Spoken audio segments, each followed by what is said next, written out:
Film की शुरुआत Italy के एक छोटे से गांव में होती है। यहां फादर गैब्रियल एमोर्थ, रसेल क्रो पहली बार दर्शकों से रूबरू होते हैं। उनका व्यक्तित्व गहरे विश्वास और आत्मविश्वास से भरा हुआ है। बैकग्राउंड में चर्च की घंटियों की आवाज और शांत लेकिन रहस्यमयी माहौल बनाया गया है।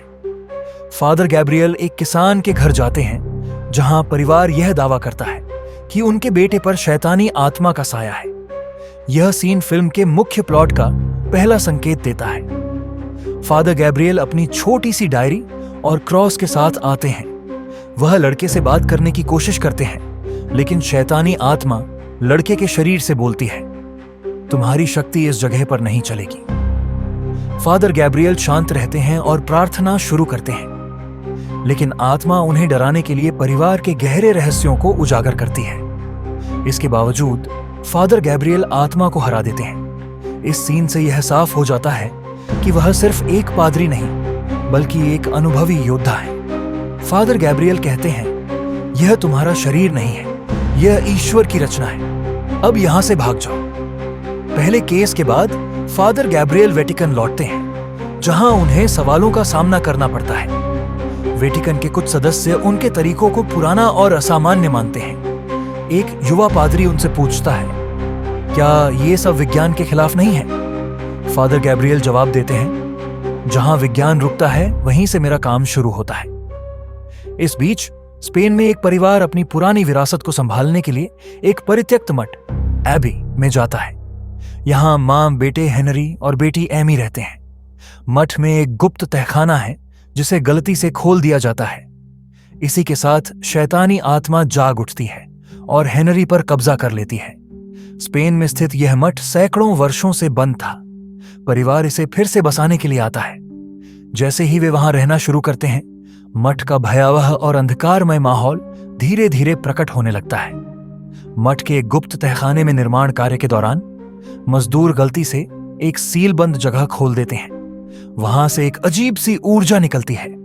उसी रात हेनरी, मासूम लड़का, का अजीब व्यवहार शुरू हो जाता है। हेनरी शांत और शर्मीला लड़का था, लेकिन अब वह अचानक आक्रामक हो जाता है। वह अजीब आवाजों में बोलने लगता है, उसकी आंखें लाल हो जाती हैं और उसकी हरकतें डरावनी हो जाती हैं। एक रात हेनरी अपनी मां जूलिया और बहन एमी को अचानक धमकाते हुए कहता है, यह घर मेरा है, अब यहां तुम लोग नहीं रहोगे। जूलिया और एमी डर जाती हैं। वे डॉक्टर को बुलाते हैं, लेकिन हेनरी का स्वास्थ्य ठीक होने के बजाय और बिगड़ता जाता है। जूलिया चर्च से मदद मांगती है। चर्च वेटिकन को इस घटना की जानकारी देता है। वेटिकन को जब पता चलता है कि मामला एक प्राचीन मठ से जुड़ा है, तो वे तुरंत फादर गैब्रियल एमोर्थ को इस केस पर भेजते हैं। वेटिकन के वरिष्ठ सदस्य फादर गैब्रियल को चेतावनी देते हैं, यह कोई साधारण मामला नहीं है। इस मठ के इतिहास में कुछ ऐसा छिपा है जो बेहद खतरनाक हो सकता है। फादर गैब्रियल अपने सहायक फादर एस्कोबेडो के साथ स्पेन के लिए रवाना हो जाते हैं। फादर गैब्रियल मठ पहुंचते हैं। जैसे ही वे मठ में कदम रखते हैं, उन्हें एक भयानक एहसास होता है। चारों तरफ नकारात्मक ऊर्जा महसूस होती है। वे हेनरी को देखते हैं, जो अब पूरी तरह शैतानी आत्मा के कब्जे में है। हेनरी बिना किसी डर के फादर गैब्रियल की ओर देखता है और जोर से हंसता है। हेनरी की आवाज में शैतानी आत्मा बोलती है, मैं तुम्हारा अंत देख चुका हूं पादरी, यह मठ अब मेरा है। फादर गैब्रियल शांत रहते हैं और हेनरी से कहते हैं, जो भी तुम हो मैं तुम्हें जानता हूं और मैं तुम्हें हराने आया हूं। फादर गैब्रियल और फादर एस्कोबेडो मठ के बारे में जानकारी जुटाने लगते हैं। मठ के तहखाने में एक पुराने ग्रंथ और प्रतीक चिन्ह मिलते हैं, जिसमें शैतानी आत्मा का इतिहास छिपा हुआ है। ग्रंथ से पता चलता है कि यह मठ 15वीं शताब्दी में बनाया गया था, लेकिन इसे शैतानी अनुष्ठानों के लिए इस्तेमाल किया गया। मठ का मुख्य पादरी खुद शैतान के प्रभाव में आ गया था और उसने अनगिनत निर्दोषों की बलि चढ़ाई थी। उसके बाद वेटिकन ने मठ को बंद कर दिया और वहां शैतानी आत्मा को कैद कर दिया। आत्मा का नाम अस्मोडियस था, जो नरक के 7 राजाओं में से एक था। फादर एस्कोबेडो कहते हैं, अगर यह अस्मोडियस है तो हम बहुत बड़ी मुसीबत में हैं। वह सिर्फ एक आत्मा नहीं, बल्कि शैतानी सेना का राजा है।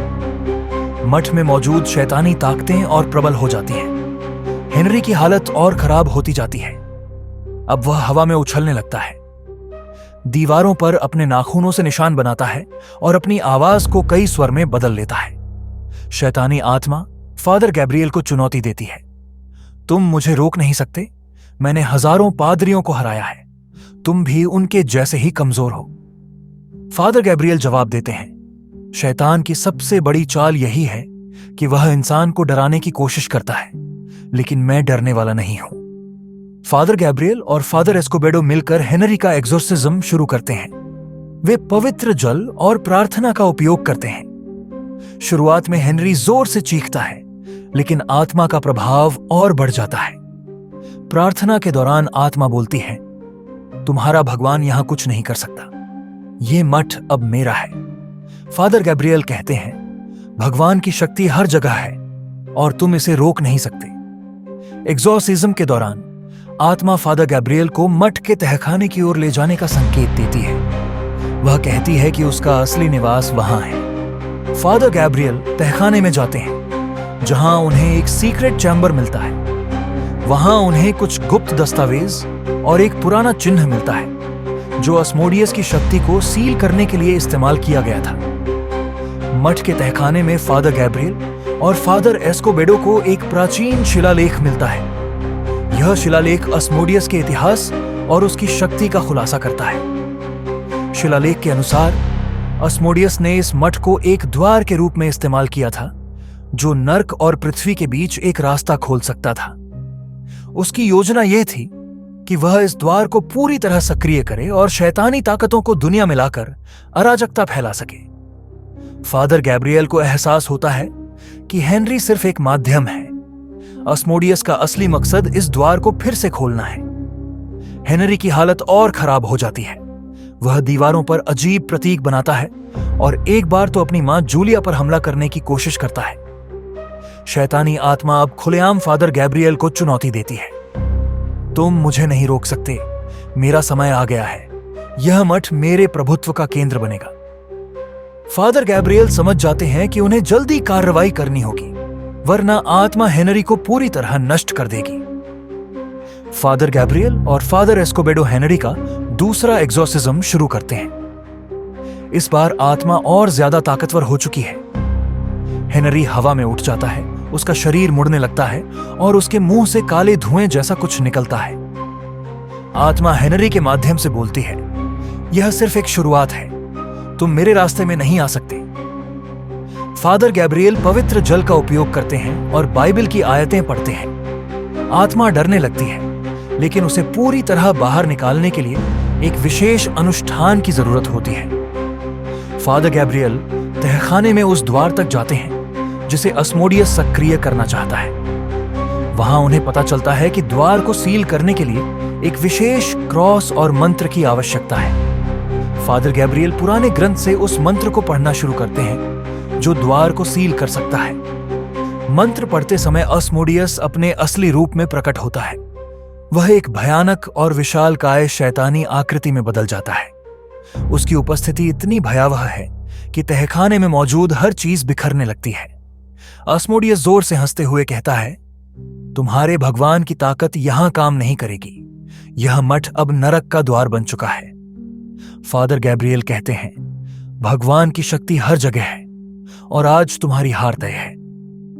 द्वार को पूरी तरह सील करने के लिए फादर गैब्रियल को अपनी आत्मा की शक्ति का उपयोग करना पड़ता है। वह जानते हैं कि यह उन्हें शारीरिक और मानसिक रूप से नष्ट कर देगा।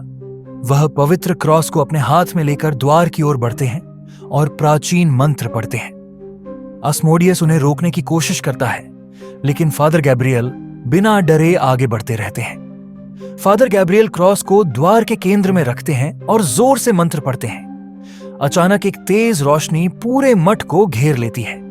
अस्मोडियस चीखता है और उसका शरीर टूटने लगता है। आखिरकार अस्मोडियस का शरीर पूरी तरह नष्ट हो जाता है और मठ का द्वार हमेशा के लिए सील हो जाता है। फिल्म के अंतिम दृश्य में वेटिकन फादर गैब्रियल के बलिदान की सराहना करता है। फादर एस्कोबेडो उसकी डायरी को देखते हैं, जिसमें लिखा होता है, असली शैतान वह है जो इंसान के दिल में डर पैदा करता है। इसे हराने के लिए विश्वास सबसे बड़ा हथियार है।